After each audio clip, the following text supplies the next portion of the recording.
absence, please? Thank you, Chair. We've had apologies for absence from Councillor Gareth G and Councillor Roger Shelley, and their substitutes are Councillor Susan Hobson and Councillor Joanne Linthwaite. Thank you. Next, review and approval of the minutes from the previous meeting, please. Thank you. Councillor, do I have any seconder at all? Thank you, Councillor Ripton. Can I put that to the vote then, please? All those for? All those against? And any abstentions? Thank you very much. Sorry, have you got that? Yeah, okay.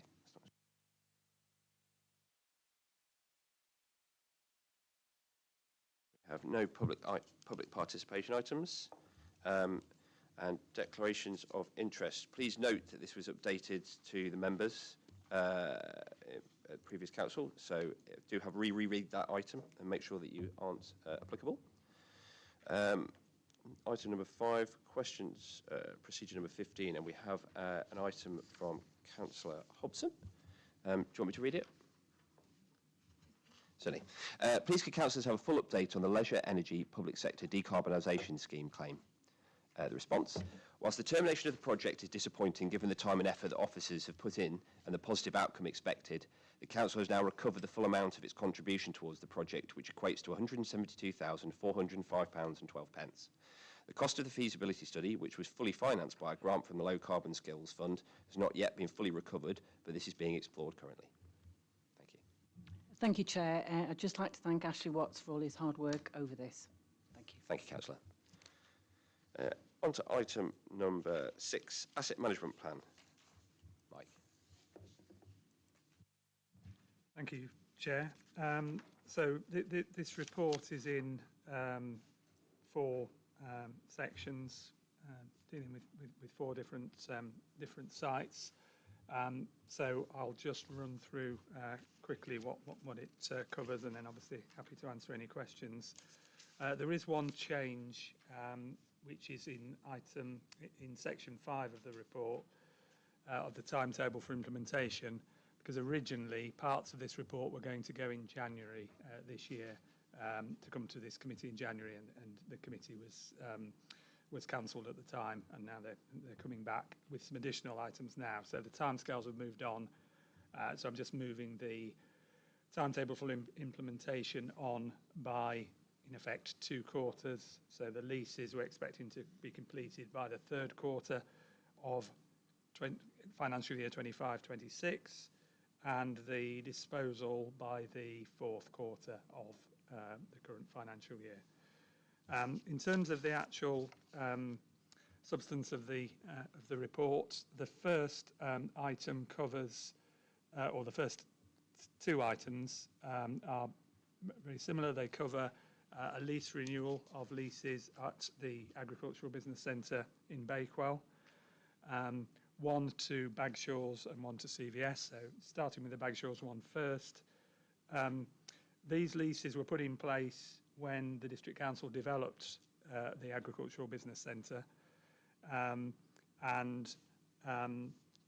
they have now, or they had run their course.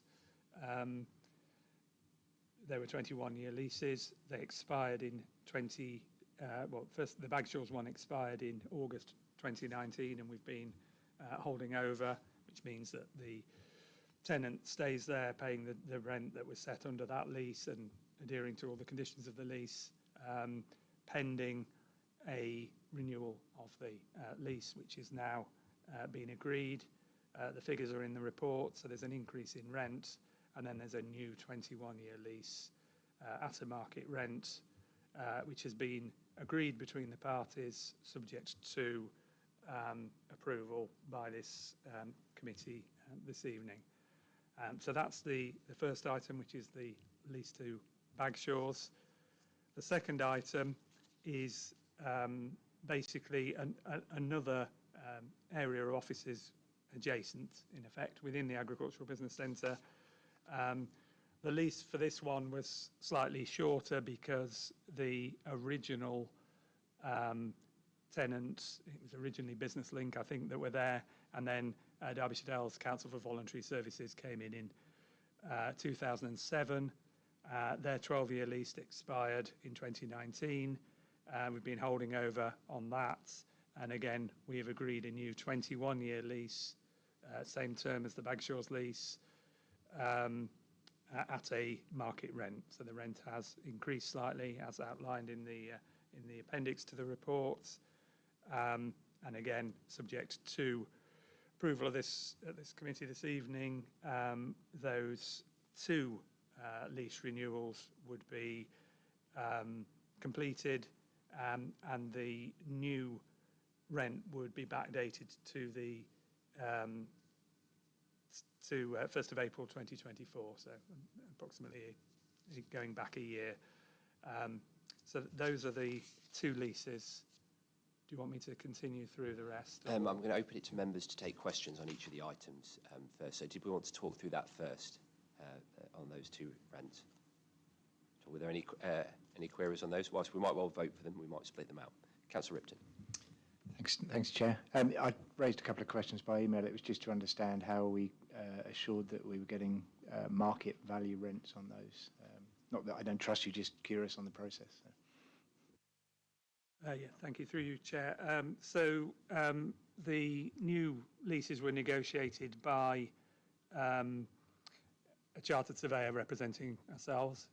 It wasn't me, it was my colleague Carolyn Lucas, who represented the council, and Bagshaws had one of their partners, I think, who's also a chartered surveyor, so they negotiated it with reference to market levels of rents for similar type offices in a similar type location. Obviously, the agricultural centre is a bit of an unusual building, but that's how the rents were agreed, and they've been provisionally agreed between the parties. I think worth just adding that CVS, obviously CVS are a charity. What they agreed to do was to, in effect, follow, if we agree a rent per square metre as being the market rent with Bagshaws, they would take that as being the market rent rather than have a separate negotiation with them. So, but that's how it was done. Thank you. Thank you. Any further questions on that one? If not, we'll move on to item number 2 on there, and that's for Bath Gardens Bakewell. Thank you. Thank you, Chair. So this is another lease renewal, another 21-year lease of the Bowls Club in Bakewell in Bath Gardens. It actually expires in just over a year's time. So it hasn't expired yet, but the club want to raise some funding, and as is normal when you're raising grant funding, they want some security of tenure more than a year. So in discussion, we've proposed to grant them a 15-year lease, similar terms to the existing, so they don't pay a rent as such. It's a peppercorn rent, but the terms just make it clear who's responsible for particularly liabilities, insurance, etc. And that is the proposal that will then allow them to access external grant funding. And since they've had the lease that they're still on, they're currently on, the 21-year lease, they've built a pavilion on the site, which they now use in connection with the Bowls Club, and they maintain the green, and they're a thriving club. They want to continue to do that, but they do want this longer agreement, which is the recommendation in the report. Thank you. Thank you. Any questions on that item at all? No? Thank you. Thank you, Mike. If we go on to the last item on there, Station House, please. Okay, thank you, Chair. So this one's slightly different because this is dealing with a property that has been to this committee over previous years a number of times. And it is the former Station Master's House in Matlock. It's a listed building. It's a 2-storey property with gardens around it, a high wall around it, and next to it you have the the bus station, the Derwent Way bus station. Behind it, you have the station buildings and the railway. And you also have our public toilets forming part of the site of the bus station. The history of this property is that at the time of the housing stock transfer, so going back a number of years, back to 2002, there were tenants within that building who wished to stay there, and the council at the time agreed that they could stay there through the development of Cawdor Quarry, which they did, and they continued to live there as long as they could independently live there. As time went on, they have unfortunately had to go into care, and I think have since passed away. But so the property has come back to us. So it was very much a tenancy for them as long as they wish to stay there, which I'm pleased that the council were able to adhere to. But since then, we've had the property as an empty property. It is a listed building. It does require a fair amount of maintenance. We have looked at potential use for affordable housing, and housing associations have looked at that, and our housing team have looked at it a number of times. But because of the nature of the property and the restrictions on the alterations you can make internally and externally, it just doesn't stack up for affordable housing, particularly in terms of accessibility and the room sizes that you need, etc.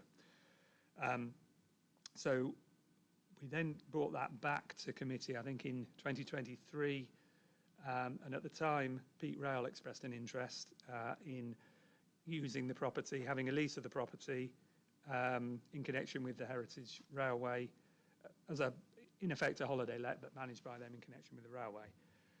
Again, they've been looking at that, but they have come back to us to say, regrettably, because of other commitments that the business has with the Heritage Railway, they need to concentrate on that core business, and they can't really take this forward. So hence it's back to us again. So the property is sitting empty. It costs money to keep empty, maintenance liabilities, etc. Obviously, we're hit by the empty council tax as well. It's our own property, quite rightly. We are. We have to pay that. So it does have a cost to hold the property empty. It doesn't meet any of our core sort of aims and objectives. So there isn't the resources or the finance to really do anything with this property ourselves. So we feel that the best thing to do, in accordance with the asset management plan, is if it's not serving a direct purpose with the council, is to look at disposal. So we're recommending disposal by public auction with a reserve, and the reserve will be set at a level to reflect the market value of the property. So it would, if it sells, it would not sell at a very low rate. So we would be protecting that. Obviously, the future of the property is protected by the fact that it's a listed building. But we're hopeful then that somebody can invest in that property, give it the investment that it needs, and bring it back into use rather than it sitting there empty in this prime location. So the recommendation of the report is to offer it for sale by public auction. Happy to answer any questions. Thank you. Thank you, Mike. Any questions on that one? Councillor Flitter first. Yeah, thank you, Chair. Well, this has got a long checkered history in Matlock. We've tried it as a tourist information centre. We've tried it as flats. We've tried it as a house. Nothing is viable. So I think we've come to the end of the road on this one. But my only concern is that, and I know Mike cannot answer this question in public on his aspirations, but I would like to think that any reserve placed on that dwelling enables us to build another house with that money. Two, if possible, but we need to be replacing, like, a good modern home with the money that we sell that for, without adding to our coffers. And yeah, I just hope that it's taken on by somebody that can bring it back to its former glory. You know, it has a history, and you know, we are where we are. So yeah, I mean, I'm fully in support of this, but let's make sure that our finances enable us to build one, and then we won't feel as if we've sold one off cheap and it's costing us a fortune to build another. Thank you, Councillor Fittett. A question from you, Councillor Hughes. A similar comment, really. Oh, is it a comment?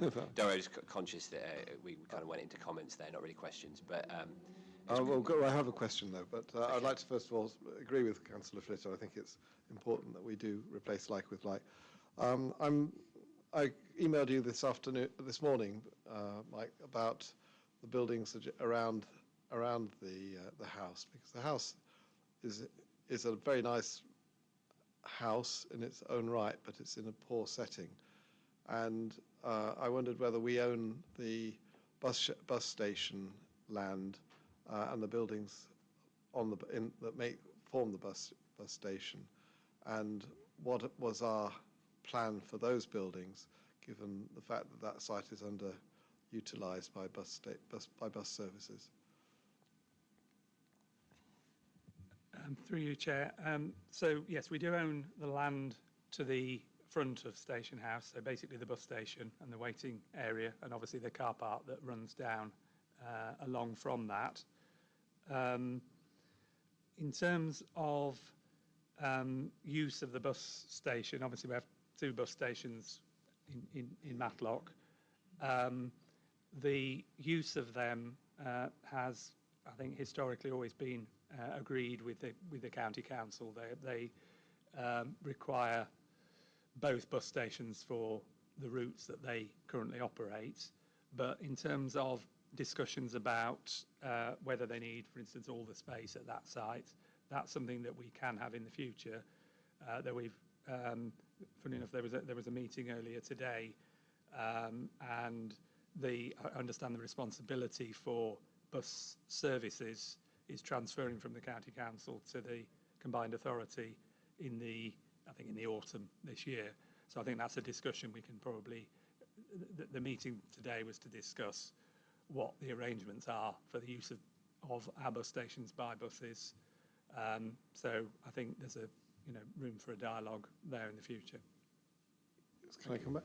Because I think I rather believe there is an opportunity on that site to reduce the amount of space available for the buses to park, and then to use the rest of the site for commercial rental property for businesses that might want to locate in Matlock. And we're short of business locations for businesses, particularly offices, and it seems to me that if we could do something with that site, we would be able to provide quite a lot of good quality office space that might be quite attractive to the business community. I think it's probably a broader one for the rest of the site, but we're kind of obviously talking through the house here, that's all. But no, you're fine. But I think it's a good point, though. I think that it's sort of great. But is there anything, any come back on that at all, Michael? Through you, Chair. Well, I mean, it's something that we can look at, but I think that the house. So we have the waiting room, or the former waiting room there, which is vacant, that we've also tried to let previously, and I think in the future there may be other uses for that, perhaps in connection with the cycle route and that sort of thing. So we are keeping that, but for Station House itself, because it is tied to. Because of the listing, quite rightly, it's limited to a house with the layout that it has. We feel that is better sold now and protected by the listing, and that then doesn't prevent us from looking at other uses of the remainder of the land, of our land holdings in that area. Thank you. Councillor Bond. Thank you, Chair. I'm wondering if there is the possibility, this is the question, of making sure that the purchaser has a proper development plan. And the reason I ask that question is because many times listed buildings are purchased and they're then left by the new owner. And sometimes I've had experience where councils have had to step in to shore up a building and cannot recover some of those costs, and so ends up in the similar position that they did when they owned the building, with chasing a company or an individual that owns it. Sometimes they're offshore, and therefore this building just then deteriorates and deteriorates, and the council sometimes has to kind of step in. I'm wondering if there is any way, I wouldn't have thought there is, but I'm just asking the question, whether that is a possibility of ensuring that any purchaser does have a plan and the means to carry that plan forward.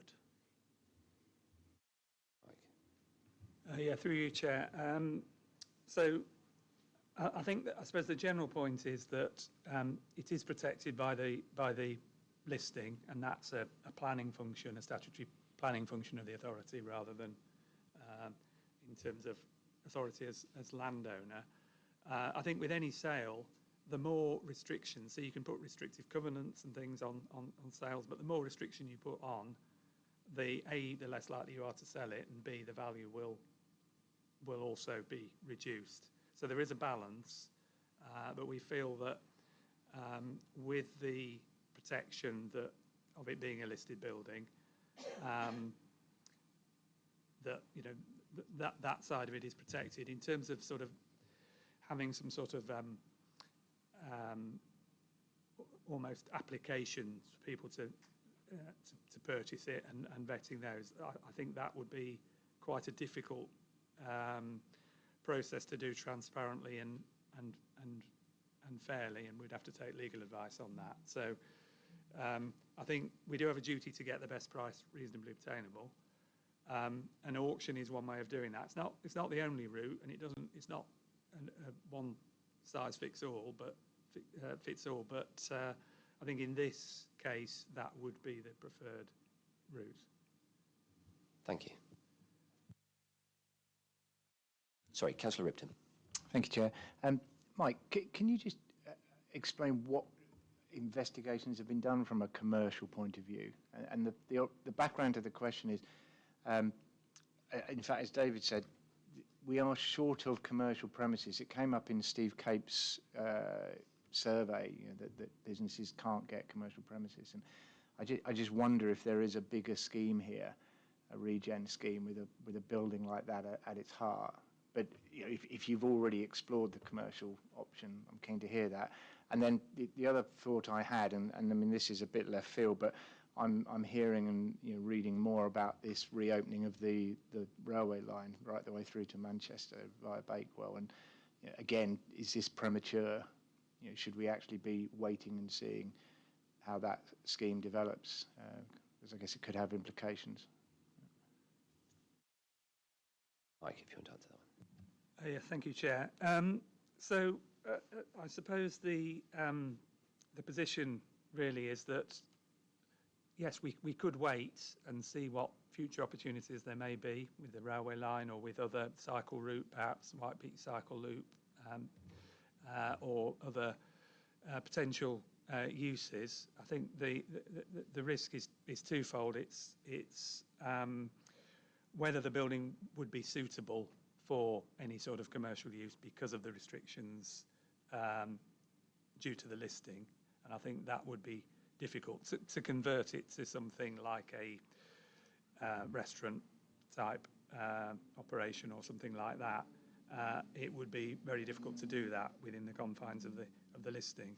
The other issue is, I suppose, if we keep the building on our books whilst we investigate potential future, and it might be somewhat way distant future, it might be 3 years plus, we're keeping a building empty, and we're keeping a residential building empty, hence why we are paying the extra council tax on it, and that is there for good reason, to stop houses being left empty because there is such a demand for housing. So it's that balance between keeping something in case something may happen in the future, and deciding that in some cases we need to release things to the market and concentrate on the areas that we can invest in. And I think that's I suppose the balance that that we have to make. But I mean, that's really a member decision. We don't have to sell it, but I'm recommending that that would be the best approach to prevent it sort of deteriorating in the future and being kept empty for a number more years. Councillor Hughes. Sorry, Councillor Ripton, you? Yeah. Councillor Hughes. Thank you. Can I just come back again?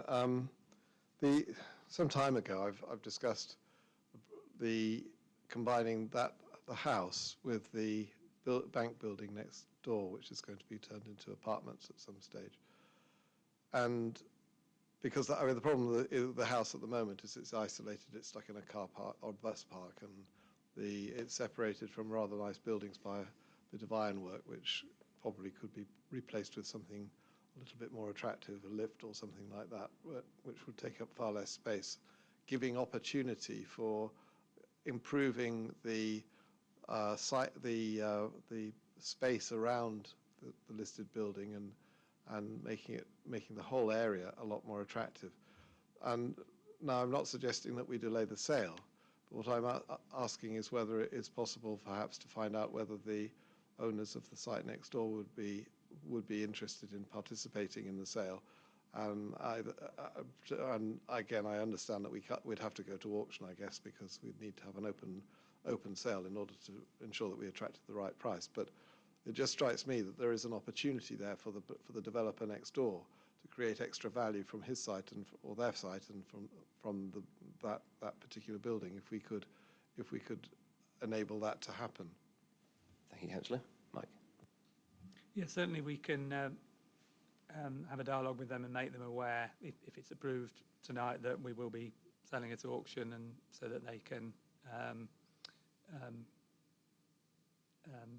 deal with any interest they may have in the property, or they will have a chance to bid if they are interested. Certainly make them aware. Thank you, Mike. Any further questions, or do I have a proposer at all? Councillor Hughes? Yes, I'd like to move it. Thank you very much. Thank you. Do I have a second? Councillor Flitter for second. Any debate? I think we've had it. And that's just to note, that's to recommend all 5 recommendations. Thank you. Could I have all those 4, please?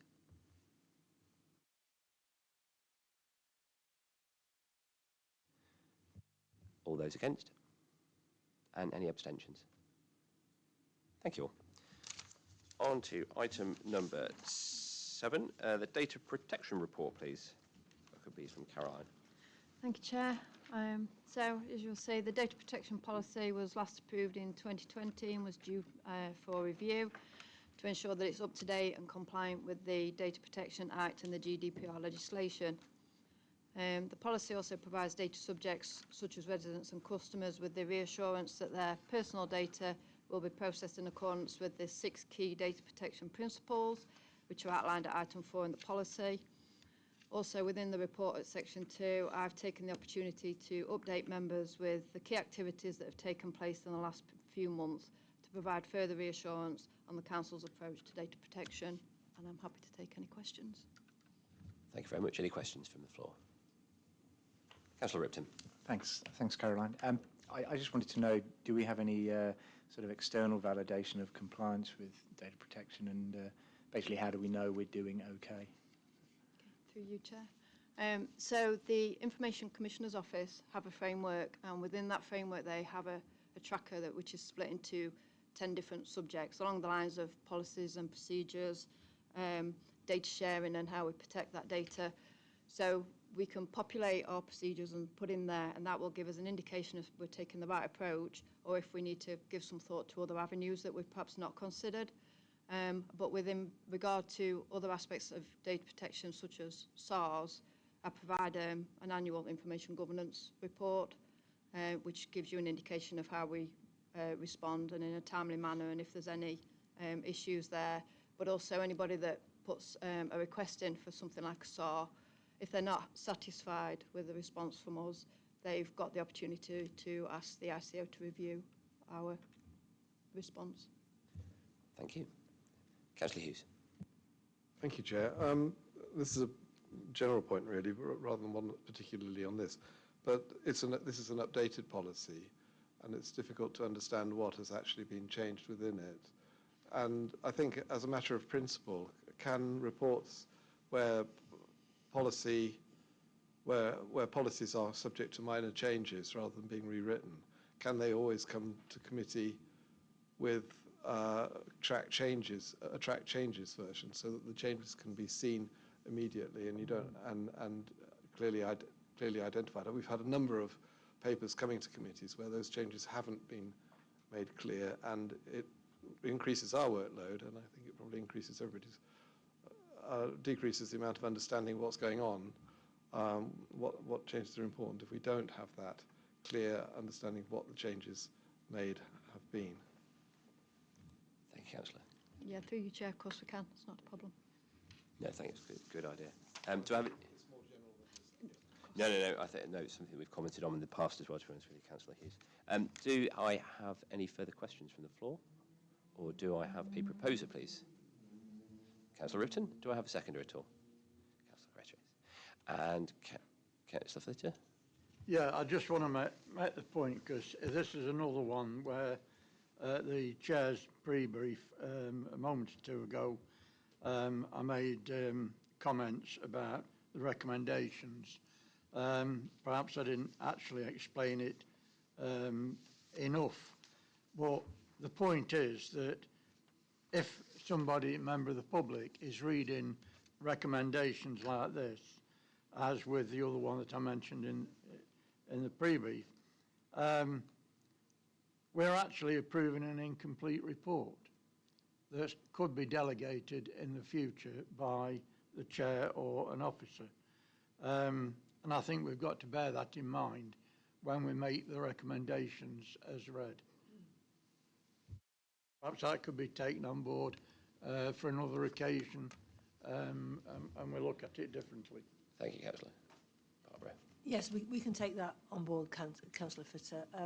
I think occasionally there might be just something very minor which will come out where it's just basically changing a word, and we would bring anything substantial back to this committee. It's very difficult to define what would be a minor amendment, but you know it when you see it. So hopefully, yeah, but we can take that on. We can take that on board and perhaps word the recommendations a little bit different in the future. Well, I'm just coming back to what David was talking about, just about not knowing where we're going and not understanding.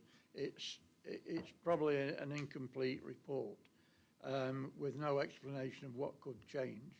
And I'm quite aware that it could be an odd word, it could be something very minor, but it's still an incomplete report, and we've got to word it in such a way that everybody understands it, including members of the public. No, agreed. I think clarity needs to be held by all. I think it's to be noted. Thank you. Thank you very much. I've had a first and a seconder. Could any more points from anyone before we put that to the vote? Could I have all those for, please? Yeah. Thank you very much, everyone. Is that unanimous? Yeah, thank you. On to item number 8 then, please. The external audit report, progress report, please. Thank you very much. Thank you, Chair. So we're presenting our progress report, which updates the committee on the outcome of the 23-24 audit, so audit of the year ended March 24, because in the previous committee meeting in February, we brought our audit completion report and also our draft auditor's annual report.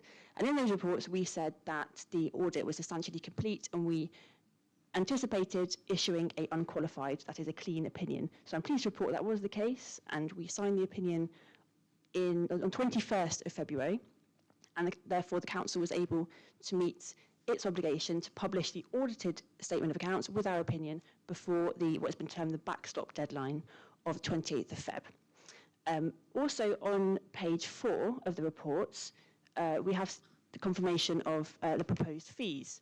So the PSA scale fee, or the base fee, if you like, has been reported to members a couple of times.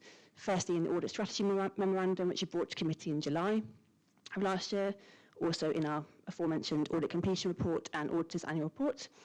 We also then have a couple of proposed fee variations, which have been agreed with the council and submitted to PSAA. So the reason that these fee variations exist is because the scale fee itself is set well in advance of the actual audit taking place. So for example, for 23-24, the scale fee was set by PSAA, not by us, in November 2023. In the intervening period, there's additional work that is, for example, the asset ceiling calculation was something that would not have been anticipated in the base scale fee, because it's something that not every council will have and not every council will have every year. For those of you who don't know, when there is a surplus in the defined benefit pension, there are additional complexities in what can be reported. Usually you end up with a net liability, but this year and the year before, the council had a net surplus. So it gives you an example there. So as I said, the PSA scale fee is not set by us. It is set by public sector auditor appointments, which comes in the Local Government Association. And similarly for the fee variations, these are also set by PSAA at agreed rates. We have submitted these PSA for their challenge process, and their challenge process can involve them coming back to the council and also reviewing our audit files. So it is very robust. It is not these are not figures that we have invented. So the value for money conclusion also was that we reported in the draft auditor's annual report, stayed the same for our final auditor's annual report, which would have been issued on the same day as the opinion, and that is that we did not uncover any significant weaknesses in arrangements or evidence of any significant weaknesses in arrangements for the council's ability of securing value for money. So on to then the audit of the year ended 31st of March 2025. So planning is underway, and on slides 5 onwards, you have an indicative audit strategy. So the audit strategy is similar to last year. We have the timings which have been agreed with the council for when we're going to come in for the planning and interim stages and the final stages in the autumn. We have some indicative risks. The first 3 are the same as last year and the same as all years. So you have management override of controls, which is mandatory on all audits, valuation of land and buildings, and investment properties. And new this year is for the implementation of IFRS 16, we anticipate having an enhanced risk on this area because it is the first year of its implementation for local government. It's something that's been in the private sector since 2019, came in for NHS in 2023, but it's first year for local government. So there may be some issues there. So as I say, this is an indicative audit strategy. We'll bring an official audit strategy memorandum to this committee in July. You then have at the back of our report some sector updates which are for information only. Those updates which don't, or reports that don't directly relate to the external audit, I would not be able to answer any in-depth questions on, but I would be more than happy to take away any questions that you might have, as we have experts within the firm. But if you want to ask anything about the conclusion of prior audits or this year's audit, I'm happy to take any questions. Thank you very much, Jenny. Any questions from the floor at all? Councillor Hughes. Thank you. Can I make a request? You'll see how it displays on my screen. If I blow it up to double that, it's still unreadable. And some of your text goes right across the screen from one side to another. I can see it, but it's difficult to see if I have it as full, if I want to display the whole line going right across the screen. We need a better formatted, I know this is probably a corporate Mazars standard, but please, our machines aren't 16 by 9 screens, they're A4 screens. Can you print out the presentation as A4, not as 16 by 9 screen presentation at least, and have 2 columns of text, not a column of text going, one column of the text going right across the display, because it's hardly readable. That's my first point. Okay, and I'd be grateful if you could take that away with whoever sets the standards. Tell them that it's almost impossible to read, and it leads to difficulties in understanding what the report is about.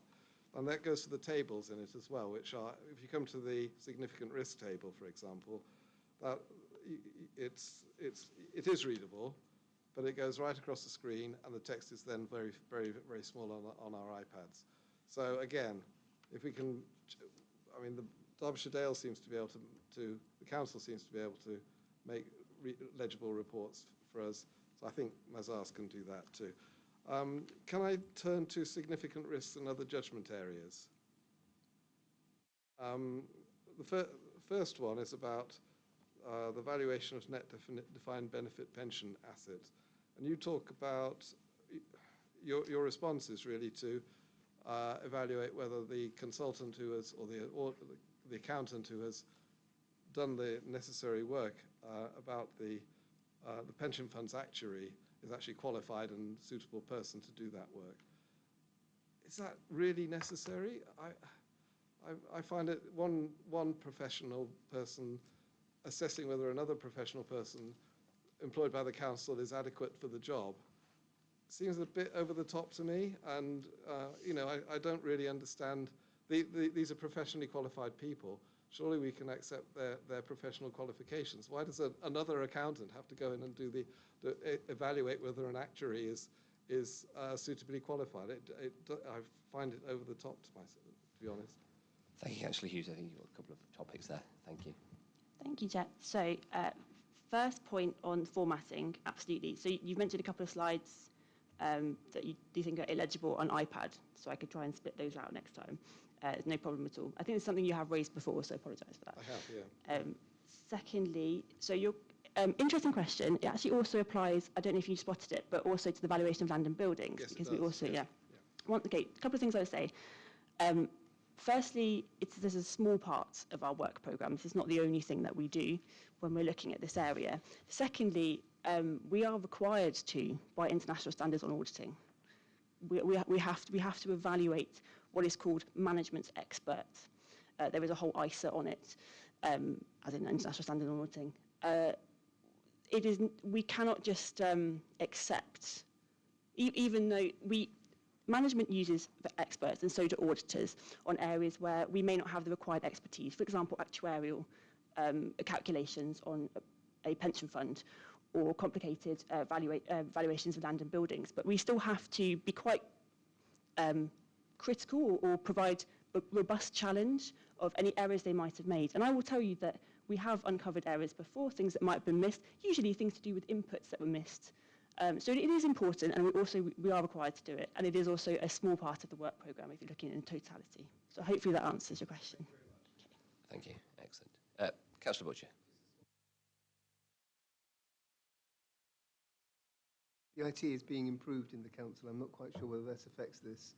And you probably need to test it out on our iPads rather than just an iPad you've got, because it may be that it gets mistranslated in the process of coming from you through to our iPads.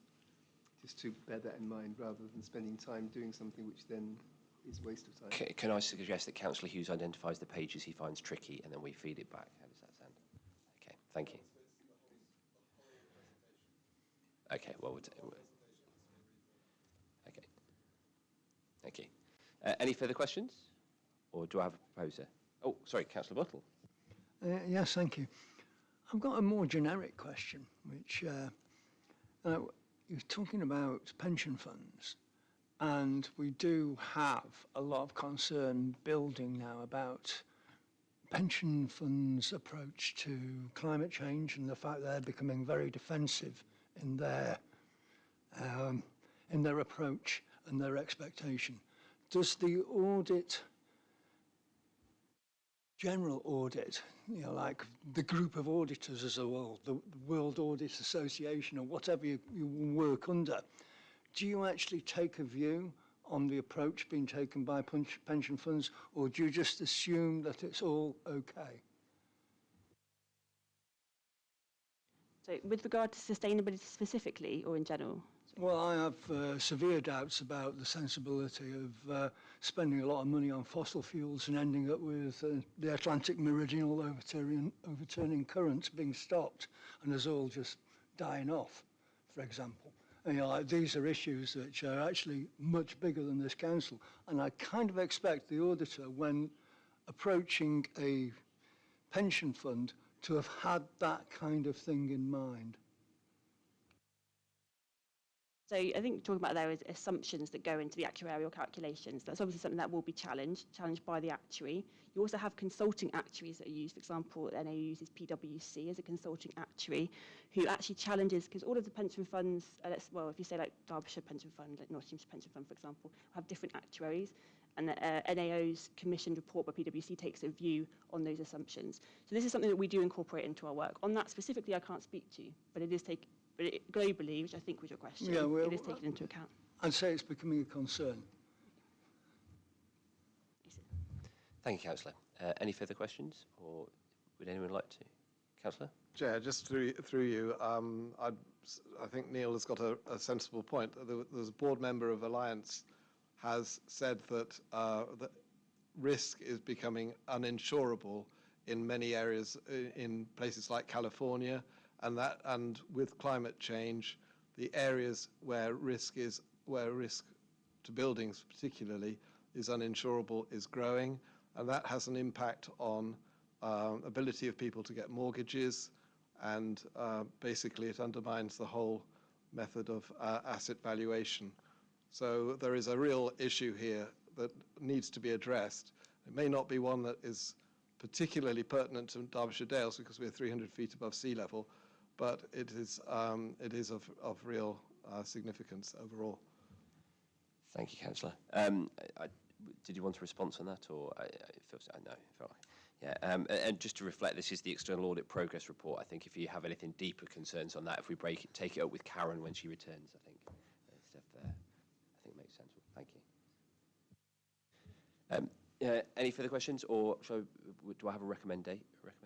Councillor Ripton, do I have a seconder at all? Councillor Bates, and can I put that to the vote then, please? All those four, please, for recommendations.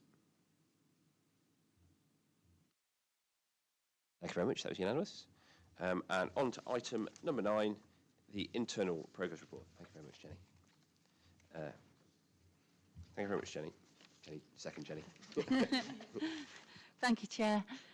So this is my usual progress report, and it's in 2 parts. It details the audit reports we've issued since the committee last met, and also progress made on implementing internal audit recommendations. So if you turn to Appendix 1, we've issued 5 reports this period, 1 with substantial assurance and 4 with reasonable assurance. So we view both of those as positive conclusions. I don't have any concerns. All the recommendations have been agreed by management, so hopefully they're working away on implementing those. Appendix 2 shows you the whole of the 24-25 internal audit plan, and it shows you what areas we've completed, what we're still working on, and what we're going to need to carry forward. We won't complete the whole of the plan, and I think I've mentioned before at a previous meeting that that's because our internal auditor went on maternity leave halfway through the year, so in effect we've been a man down for half of the year. We will have completed enough of the plan for me to be able to provide an audit opinion. So we'll be deferring 5 audits to the 25-26 plan. 4 of those are low priority. There is a medium priority audit, and that's health and safety. And that's been delayed while the council's been recruiting for a health and safety officer, which they now have, and so we are hoping to do that audit in the first quarter of the new year. The only exception to carrying forward 25-6 is that of election expenses, and due to resource issues we're going to be moving that forward probably to the 26-27 financial year. So the second part of the report covers the implementation of internal audit recommendations. The first page of Appendix 3 summarises the current position, and you can see that many recommendations have been implemented, but there are 22 that remain outstanding. So there's 1 high and 11 medium recommendations, and those are the ones that managers really sort of need to concentrate on the coming months to reduce the potential level of risk.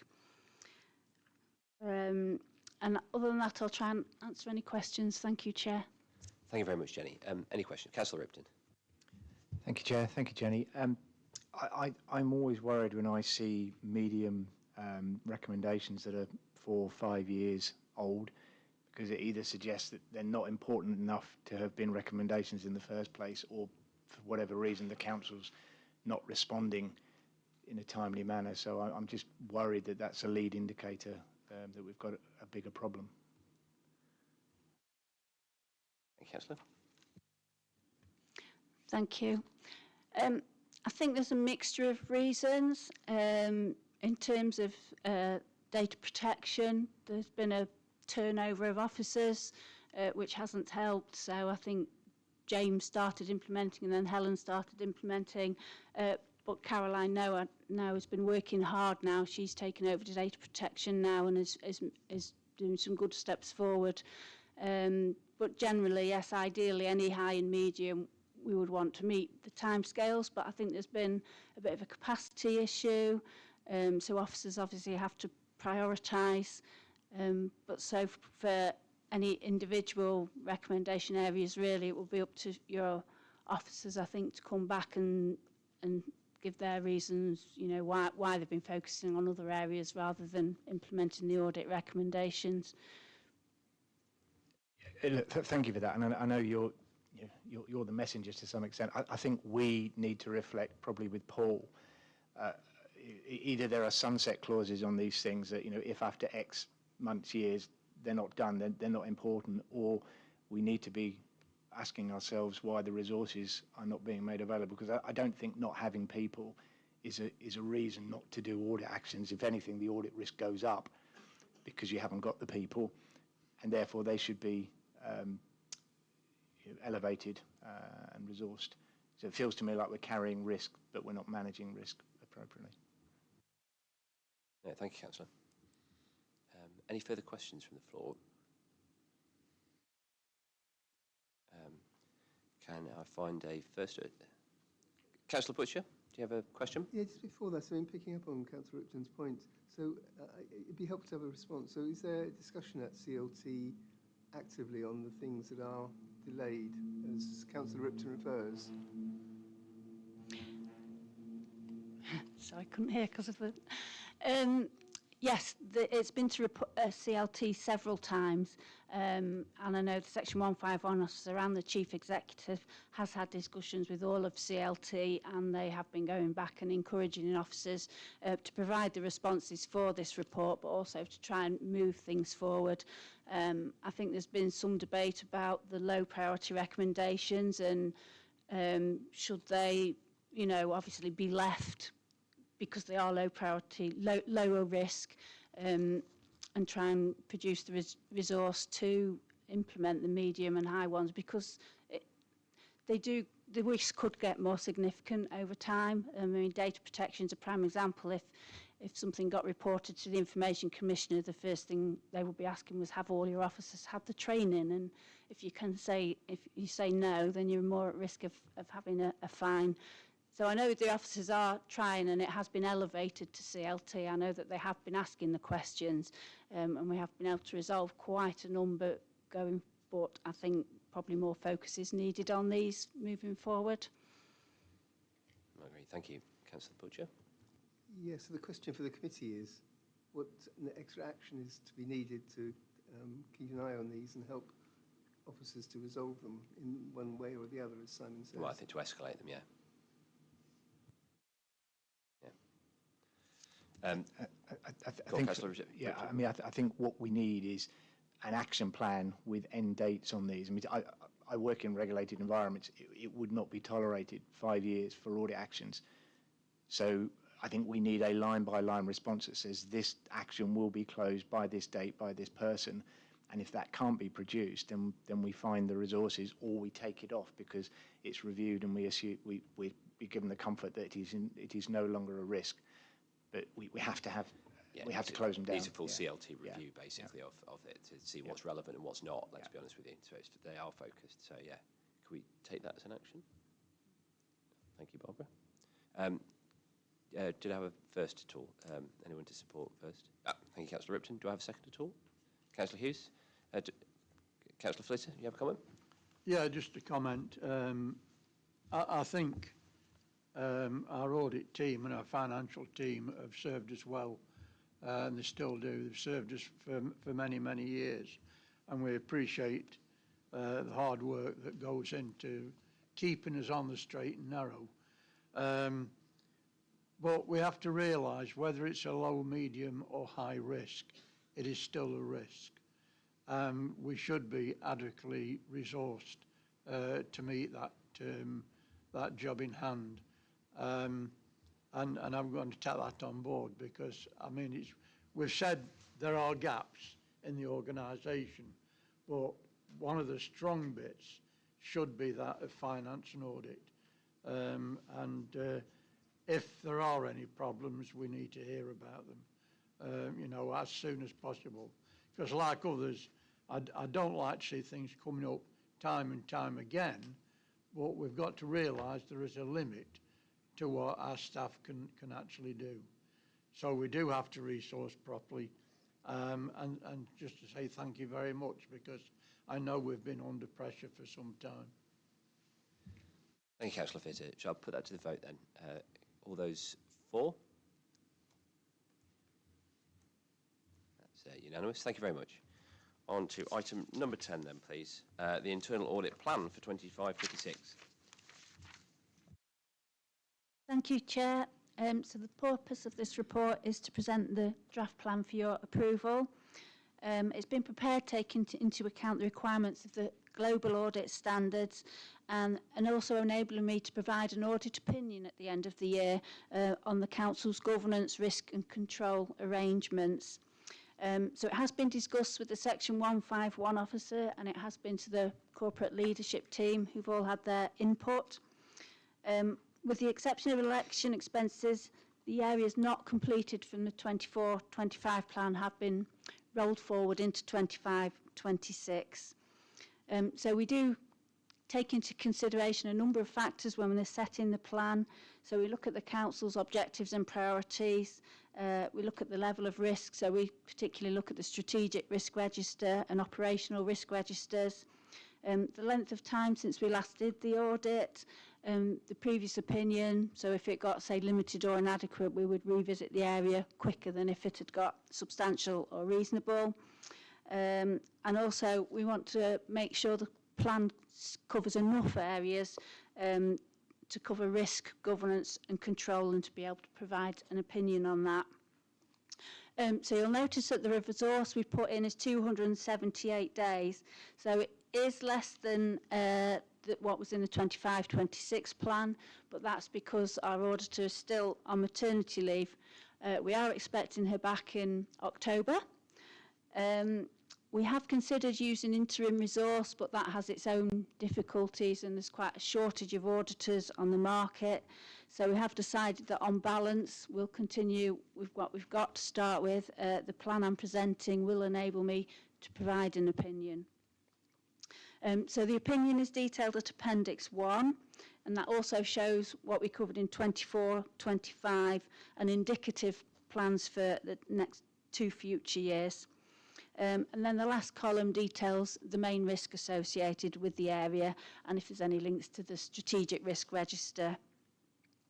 You may notice that we haven't included Ashbourne Reborn on this year. That's because this year we looked at that area and we looked at the governance arrangements, and we did come up with a substantial conclusion, which means we don't have any concerns. However, having said that, if anything changes during the year or we become aware of any concerns, we will be able to pick that up and look at it and swap it for a different audit or take some days out of contingency. So the plan is challenging, and if we fall behind or if our auditor doesn't return as expected, then we may need to use interim resource, look at agency staff, or we'll be recruiting, but we'll do that. So it is recommended that the internal audit plan for 25-26 be agreed.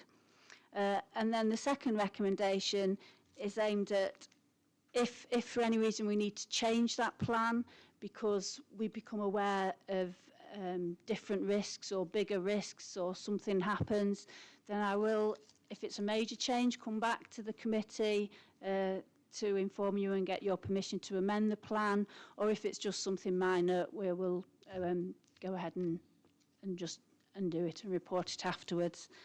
And then I'll try and answer any questions. Thank you, Chair. Thank you, Jenny. Do I have any questions? Councillor Buttle. Cheers, Jenny.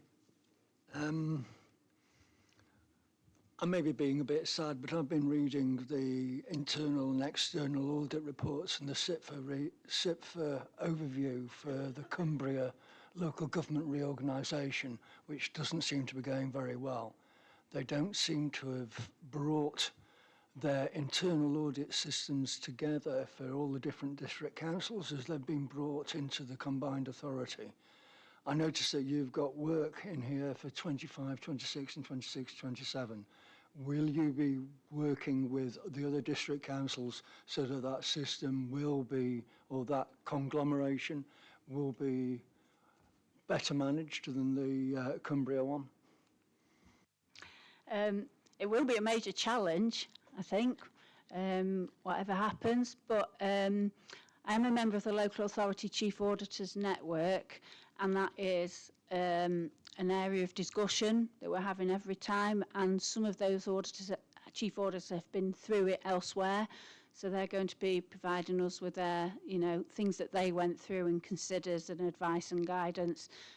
So I will be using that group to try and establish how we avoid the pitfalls of what's happened in Cumbria. Yes.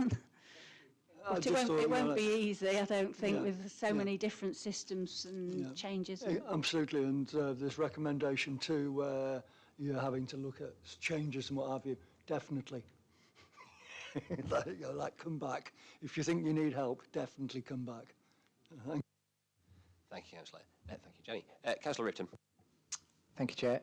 Jenny, just on the reduction in the days, I noticed there are low priority audits that are going ahead and medium that aren't to get to your 278. And I guess the question is, would it not be better to prioritise the medium stuff if you've got a limited amount of days?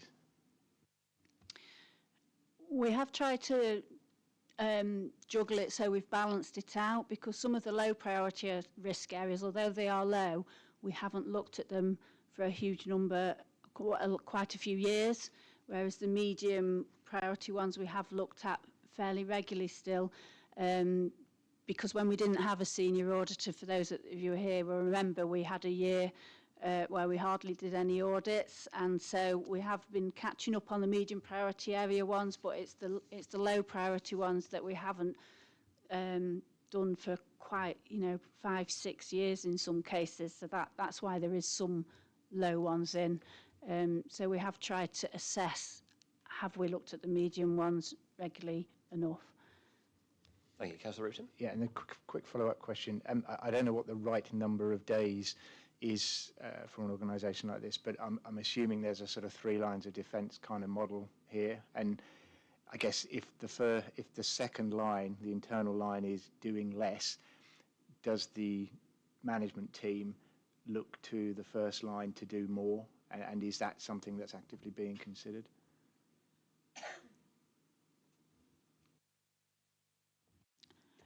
I think in terms of audit, we try and make sure we've got enough coverage on governance, risk and control to be able to give that assurance. And again, on the main financial systems that we used to look at more regularly, where we know there haven't been any staff changes or any IT changes, we have felt that we can drop the frequency of those. Whether senior managers are doing more of their own checks, I think they'd have to answer that, I'm afraid.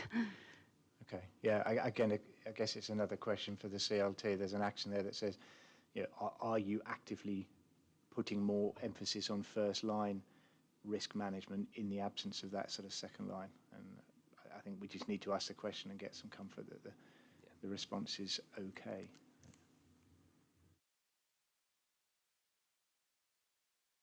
Sorry, any further questions? Do I have proposed at all? I've got a question. Oh, Councillor Ruffle. Sorry about this. We've got a priority M, Ashbourne Reborn, where we're not actually planning on doing anything, yet we've got fraud, poor value for money, poor governance and strategic risk listed as the risk factor. And we are bringing this all together at the moment, and we are responsible for the money. So I'm wondering what I'm misreading here. Medium priority areas we don't look at every year. We haven't got the resource to look at everything every year. So because it got a substantial conclusion when we looked at it this year, that we were happy that the governance arrangements were in place that are operating, that we didn't need to look at it again this year. But I say if management do have any concerns during the year, or we become aware of any concerns, we can always use some of our contingency days to look at that. As a point of information, I mean, it's scheduled for next financial year, isn't it? So, and that will be at the end of the Ashbourne Reborn programme, so it will allow you to review the overall programme. Yes, we'll be able to look at any sort of residual expenditure and lessons learned, if you like, for future projects. Thank you. Do I have a proposer at all, please? No. Councillor Ripton. Do I have a seconder? Councillor Hughes. Sorry. Do I have everyone vote for this one, please? Yeah. Thank you very much, everyone. On to the next item. Global internal audit standards, please. Thank you, Chair. Thank you, Jenny. Over to you again. So it is a bit of a dry read, I'm afraid, but it is important that the committee are aware of the global audit standards. They do replace the public sector internal audit standards from April 2025. We do currently adhere to the public sector internal audit standards, and there is a big chunk that is the same. The condensed version of the new standards is there, is a link for you to read. It does include the must-dos. There's also a longer version that includes recommended practice that I have been through in detail as well. But generally the purpose of the global standards is to raise the quality of internal audit and to increase consistency between audit teams and to act as a guide as how we should be operating. So as I said, you'd expect there is a lot of overlap with the public sector internal audit standards. However, there is some work we need to do to make sure that we're fully compliant. There's 5 main domains. It's split into the purpose of audit, ethics and professionalism, governing the internal audit function, managing the audit function, and performing internal audit services. And each of those contains principles and standards. And CITFA then have produced an extra 2 documents as well. One on how the standards are applicable to the public sector, because we, as you know, we do have some quirks and differences to the private sector. And also a code of practice for the governance of internal audit, and both of those documents are attached as appendices for you to have a read of. So in order to achieve compliance with the global standards, I have utilised the Institute of Internal Audits. They've got a self-assessment toolkit. So I've been through that, and from that I've produced the action plan at Appendix 4, and that details the areas that I think we need to work on to achieve full compliance. So a lot of it does just relate to updating documentation to refer to the global standards instead of the public sector audit standards, such as updating our charter, which we've done today. I need to update our audit manual, which is sort of instructions to staff on how we operate. We do need to evidence more that we've had regular training on ethics and document that staff have had that. I will be developing an internal audit strategy. I think that's one of the main differences, that we don't currently have a strategy as such. And there's also a lot of emphasis now on audits identifying where we've made a recommendation, the root cause, and we'll be able to do some sort of analysis there on what is the root cause of things perhaps not working as they should. So there's also some responsibilities for this audit committee under the global standards. So a big one of that is championing the internal audit function, and the questions you've asked today about implementing the audit recommendations is one of those that will be really helpful to us, you know, to make sure things like that do happen and get looked at. So you also have to, and you do this already, approve the charter, approve the audit plan, approve progress reports. Another new one is they do require the head of audit to meet as a minimum annually with the Governance and Resources Committee away from any other managers, senior management. And that's purely to try and maintain our independence, so that if for any reason the head of audit had got issues that they didn't feel they could raise with the senior management team, or they didn't think the senior management team were operating appropriately, then we could maintain our independence by able to come directly to this committee to ask for your support. So that's the logic behind that. So in the future we'll be arranging one meeting a year probably, unless we need more, just to, you know, verify that there are no issues of that nature. No, that sounds sensible. So the recommendation is the report be noted, and I'll try and answer any questions. Thank you, Chair. Thank you very much, Jenny. Any questions? Councillor Hughes. Chair, it's possibly more of a comment than a question. I'm just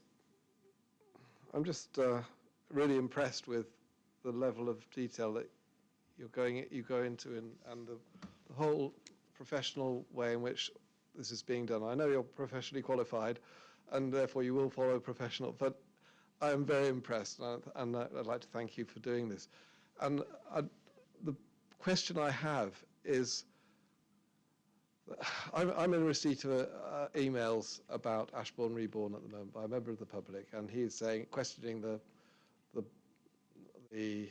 way in which the project is being run. Now, you've done an internal audit on the project, and you've said that it's performing well, and that's good. The problem is that the public don't understand, probably, that the level of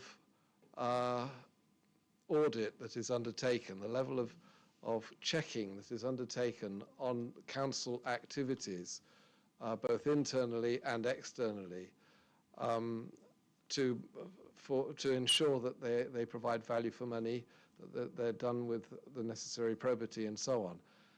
And I feel that it's absolutely essential that we publicise the work that you do, Jenny, and the external auditors do as well, because both are absolutely critical functions to the confidence with which our public have in us as an organisation. So I'd be grateful, perhaps, ask if you can perhaps work with Jim Fern and understand perhaps how we might put forward messages about internal audit and the external audits for the public, so that they understand the level of checking that is undertaken by the organisation on its own activities. Thank you. Thank you very much indeed. A surety. I think a lot of people do look for that.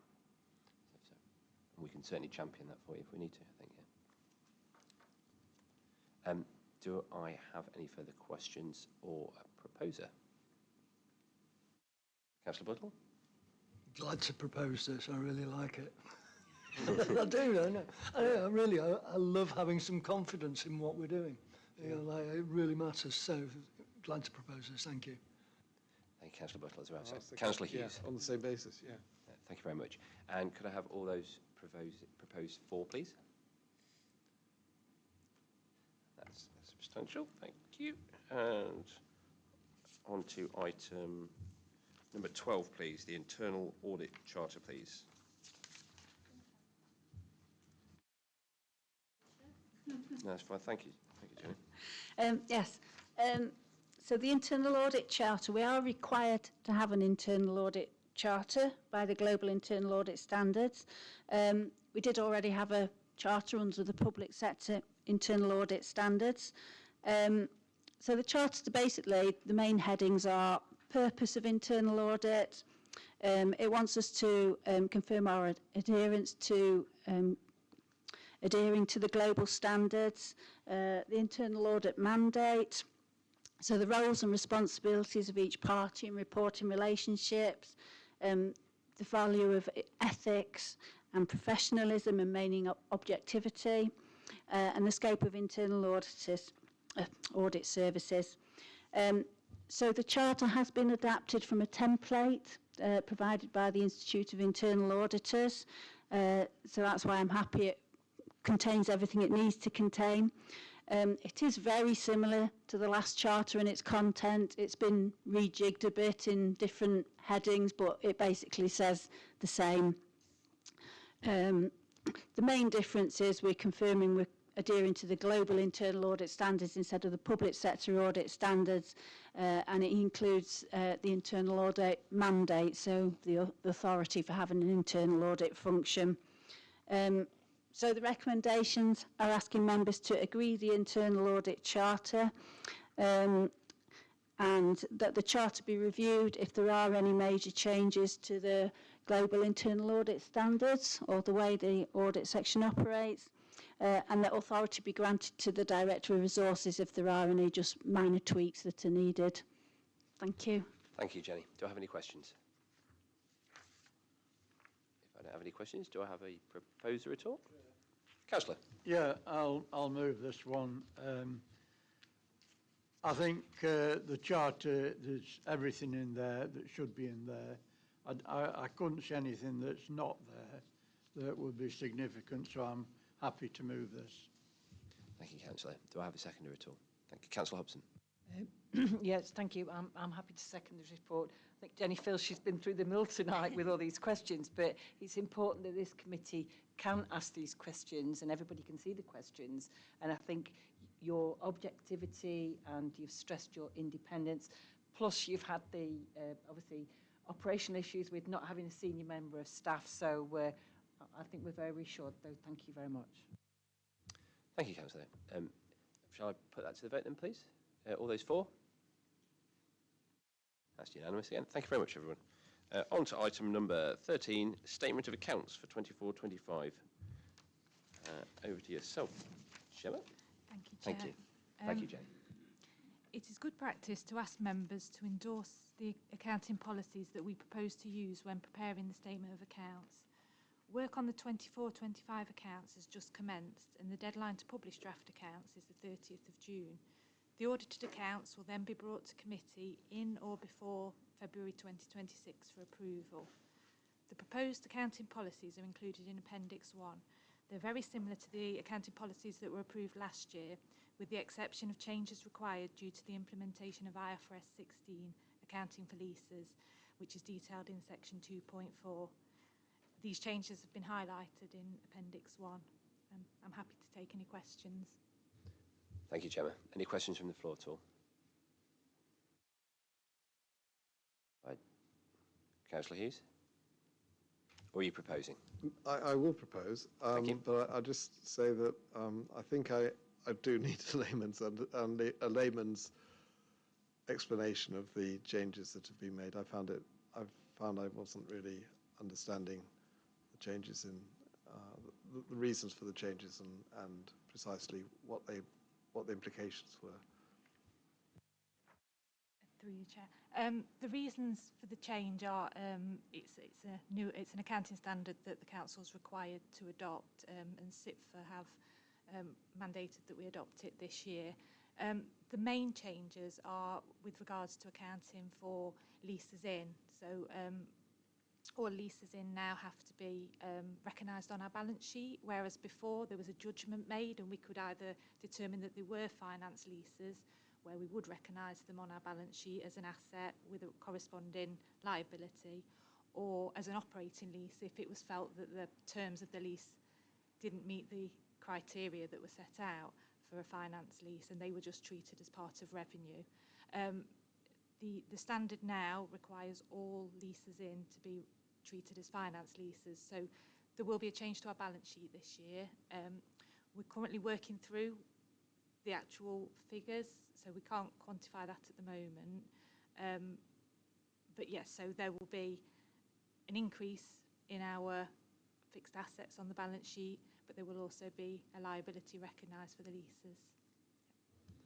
Thank you very much for that. Thank you. Thank you. Thank you for clarity, Gemma. Thank you.